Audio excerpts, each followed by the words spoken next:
Alloyd 9.1 electronic batch record.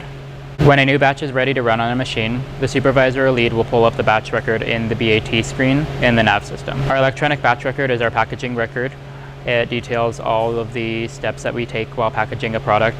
It is a required process required by the FDA. These steps show each process, each step that is done in order to package a product.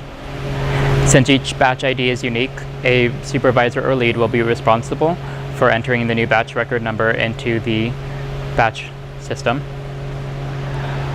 In the upper left-hand corner, in the blank batch ID field, the supervisor or lead will enter the new batch number. Step number 1 of the electronic batch record is completed by the quality department.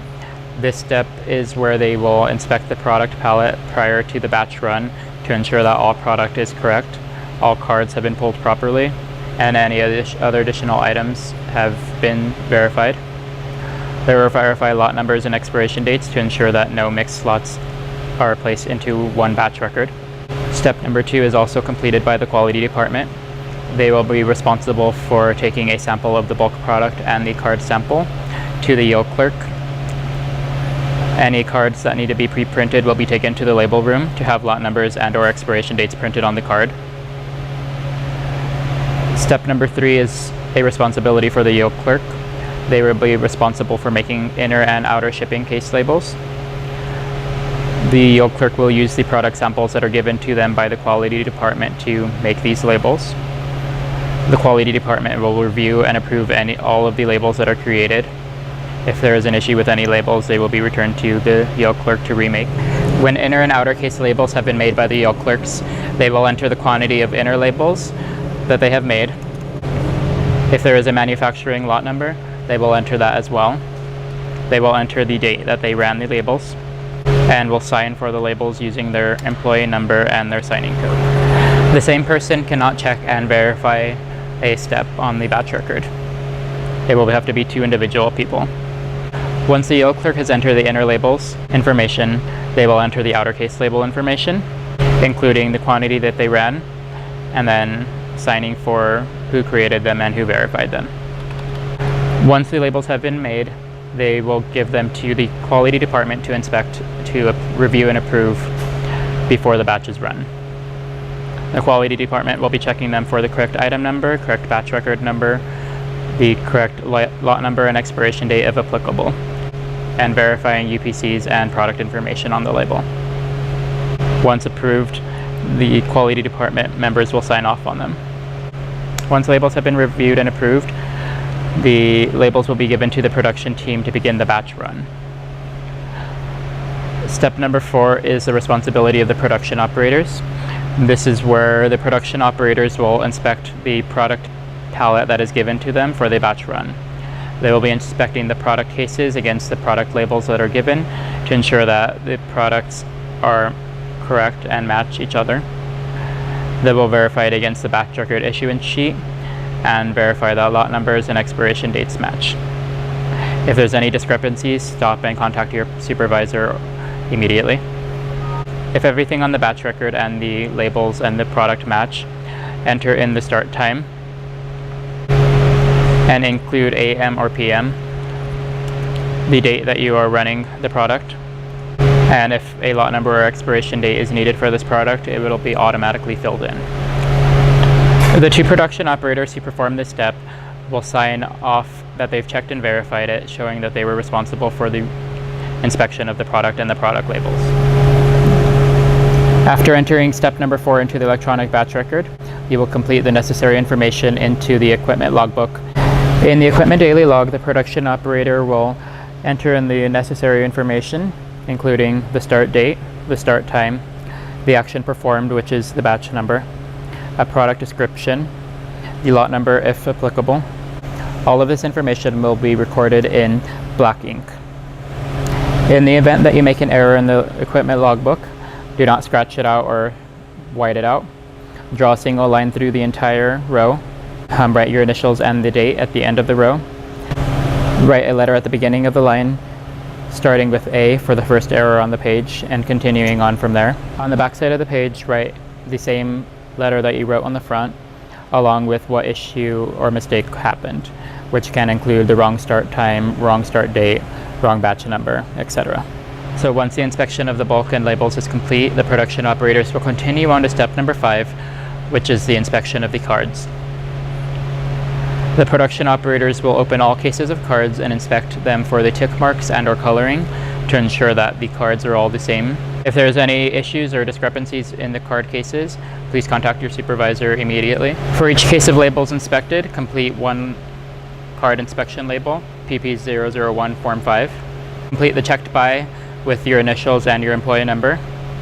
Whoever verified the cards will write in their initials and their employee number. Write in the batch number for the batch that you are currently running and the date that the product was inspected.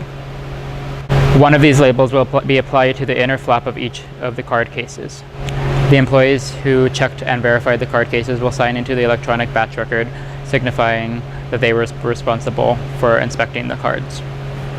Once the card inspection process is complete, the production operators will continue on to step number 6 to list all of the employees that will be working on the machine. All employees that are working on the machine will sign in using their employee number.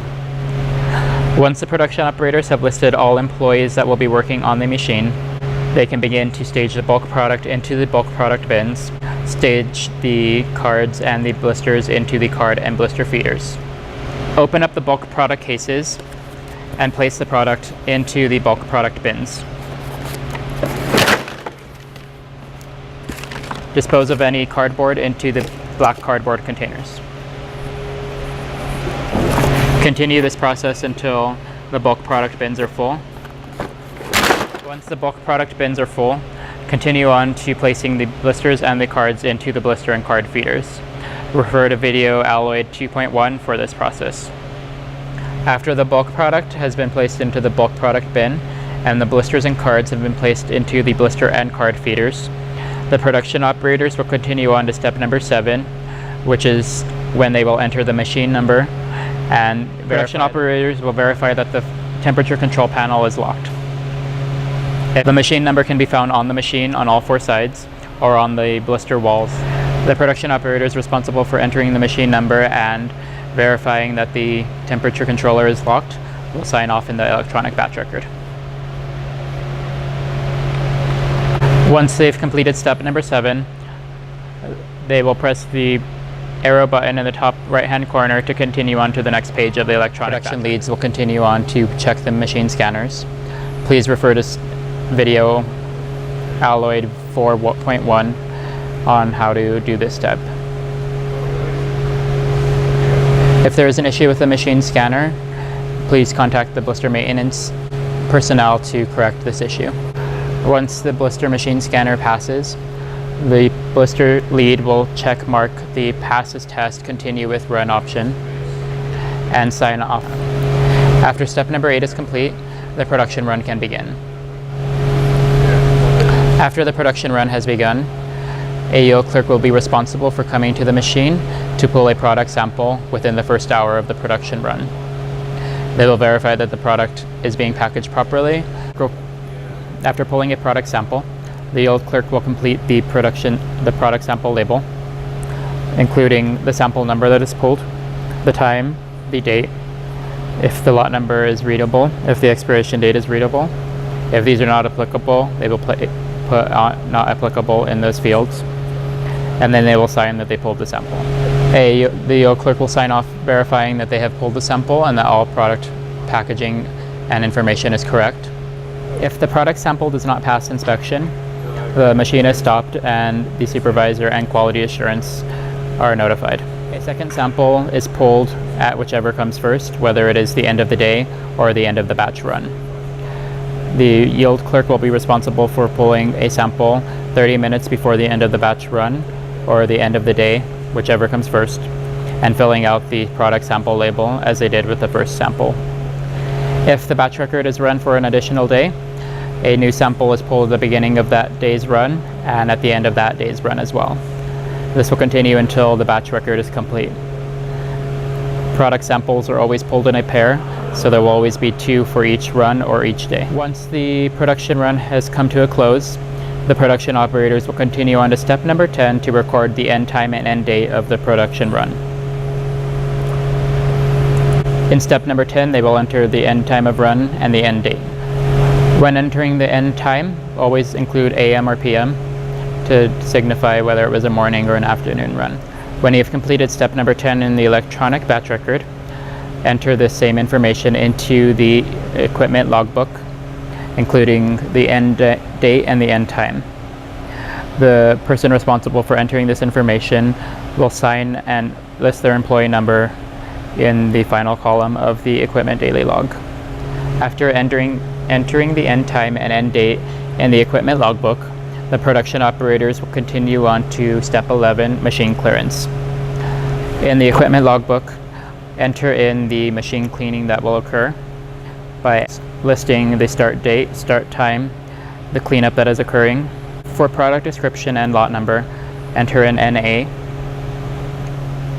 After listing the start time and start date of the machine cleaning in the equipment logbook, refer to video 7A.1 for how to clean the machine between batches.